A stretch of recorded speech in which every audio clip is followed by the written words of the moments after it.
एक किस्सा मैं सुनाती हूँ। अभी अभी का है। अचानक ही एक शख्स जो जा रहे थे, मेरी उससे मुलाकात हो गई। मैंने पहले दूर से तो उनको नहीं पहचाना।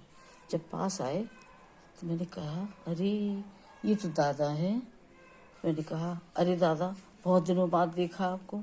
आप कहाँ चले गए थे? मैं तो एकदम चौंक गई। मैंने सुना आप और कहीं जाके रहने लगे हैं। तो दादा ने जब हमको देखा, बड़े होने के नाते, असली में थे तो बहुत संभ्रांत, लेकिन बड़े होने के नाते मैं उनको दादा ही कहती थी। तो मैंने जब दादा कहा तो बहुत फक कर रो पड़े। बोले, दुल्हन थोड़ा बैठ जाओ, हमारा दुख सुन लो। हमने कहा, बैठ जाइए। सामने कुर्सियां पड़ी थी, मैंने उनको बैठा लिया। लेकिन दादा बैठिए, बात क्या है, आखिर आप इतना परेशान क्यों हैं? कहने लगे। तो मैं उनका परिचय दे रही हूँ। एक समय के, वे अपने समय के बहुत संभ्रांत व्यक्ति, जवानी में, जब बहुत जवानी उनकी थी तो हुआ करते थे।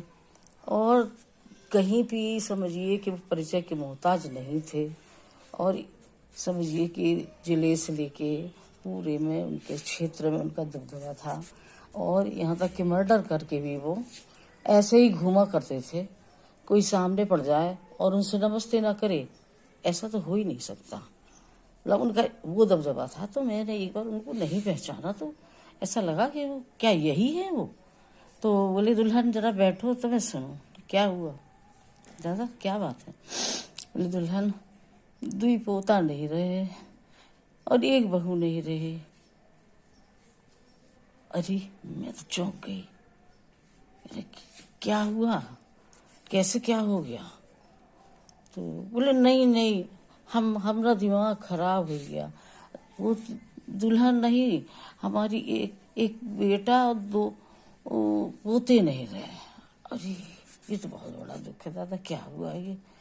बोले, कुछ नहीं बेटा, ये सब हमारे कर्मों के फल है। नहीं दादा, ऐसा मत कहिए, बात तो सही बात है।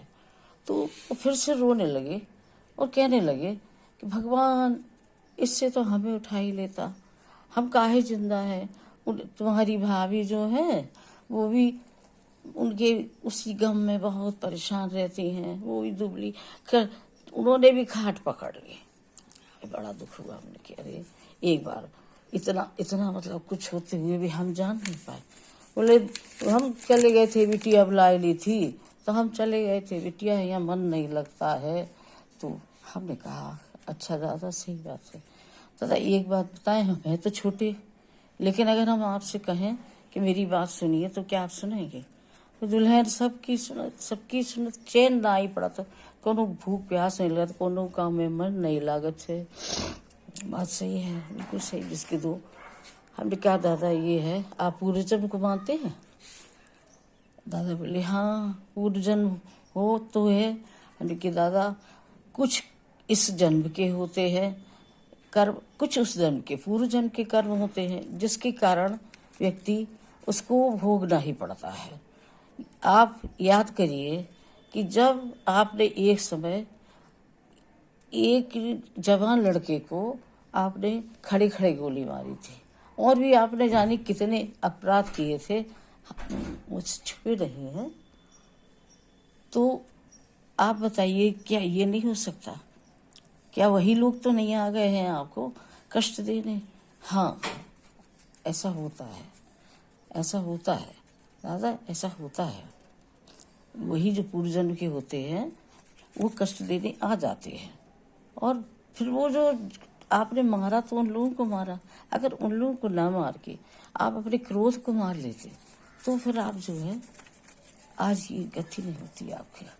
लेकिन वो बेचारे बस चुपचाप से सुनते रहे। हमसे बोले, दुल्हन अब क्या करिए बताओ? हमने कहा, कुछ नहीं करिए, आप एक काम करिए, अब आप कुछ नहीं करिए, सब छोड़ के पूजा पाठ में मन लगाइए, अब राम राम करिए और पूर्व जन्म के पापों को धोइएगा। बोले, कैसे? कि आप सुबह उठ के गणेश जी का नाम लीजिए, फिर इसके बाद आपके जो इष्ट हों उनको आप याद करिए और उसकी पूजा कीजिए, आप उसी मन लगाइए। अगर समय मिले तो जितना भी आप 5 मिनट 10 मिनट जितना भी हो सके आप उसके आगे जितना भी पूजा कर सकते, समय मिलने के साथ की बात है ये, आप पूजा कर सकते हैं आराम से। आप जितना चाहें उतना पूजा करिए, मन लगाइए, तभी आपको आत्मा में शांति मिलेगी। तो फिर उन्होंने कहा और दुल्हन क्या करें।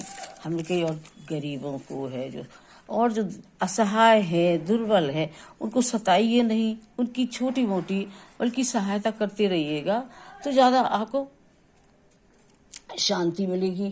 कहने के लिए हाँ ये तो है।